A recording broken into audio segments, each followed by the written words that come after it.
ఈ మధ్య నా మార్నింగ్స్ అన్నీ బేబీ ఎప్పుడు లేస్తే అప్పుడు స్టార్ట్ అవుతున్నాయి. ఒక్కొక్కసారి 4కి, 6కి అట్లా ప్రాపర్ టైమింగ్ ఏం లేదు. తను లేచిన వెంటనే కొంచెం ఫీడింగ్ ఇచ్చేసిన తర్వాత నాకు మిల్క్ ప్రొడక్షన్ బానే ఉంది. అందుకే పంప్ చేసి కూడా పెట్టేస్తున్నాను. అండ్ మమ్మీ మంచిగా బేబీకి మసాజ్ ఇచ్చేసిన తర్వాత నేను కూడా ఫ్రెష్ అప్ అవ్వడానికి వెళ్ళిపోతాననమాట.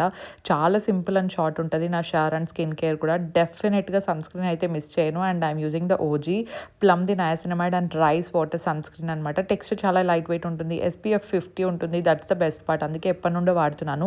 అండ్ నాన్ కామెడోజెనిక్ కూడా, అంటే నా యాక్నే స్కిన్‌కి చాలా మంచిగా సెట్ అవుతుంది. బెస్ట్ పార్ట్ ఏంటంటే ఇది ట్రూ ఎస్‌పీఎఫ్ అనమాట. అంటే వాళ్ళు ఎవ్రీ బ్యాచ్ ఆఫ్ సన్ స్క్రీన్‌ని ఎస్‌పీఎఫ్ కోసం టెస్ట్ చేస్తారు. ఇందులో మనకి ఎస్‌పీఎఫ్ 50 ఉంటుంది. PA++++ అండ్ వైట్ కాస్ట్ లాంటిది ఏమి ఉండదు. మీరే చూడొచ్చు. నయాసినమైడ్ అండ్ రైస్ వాటర్ కూడా ఉండడం వల్ల స్కిన్ చూడండి ఎంత మంచి గ్లోయింగ్ కనిపిస్తుందో.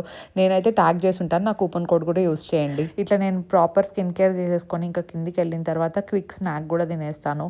ఆల్మండ్స్, వాల్నట్స్, బనానా ఒకరోజు, యాపిల్ ఒకరోజు, ఏ ఫ్రూట్ ఉంటే అది. ఈ లోపల పాపది స్నానం కూడా కంప్లీట్ అయిపోతుంది. అండ్ రిచువల్స్ అయితే కొన్ని చేసేస్తాం. సాంబ్రాణి వేస్తున్నాం అంతే, చాలా లైట్గా వేస్తున్నాము. పొగ గురించి అసలు వరి అవ్వకండి. చేత్తో తీసి అట్లా పెడుతున్నాం అంతే. అండ్ డాడీ వాళ్ళు ఆఫీస్కి వెళ్ళే ముందర ఇంకా పాపతో కాసేపు అట్లా టైం స్పెండ్ చేసి వెళ్తారు. పాప పడుకున్నప్పుడు నేను నా వర్క్స్ అన్ని ఫినిష్ చేసుకుంటాను. కొత్త ప్లానర్స్ వచ్చింటే రాసుకుంటున్నాను అనమాట 2026 గురించి. Wait for full vlog. Bye.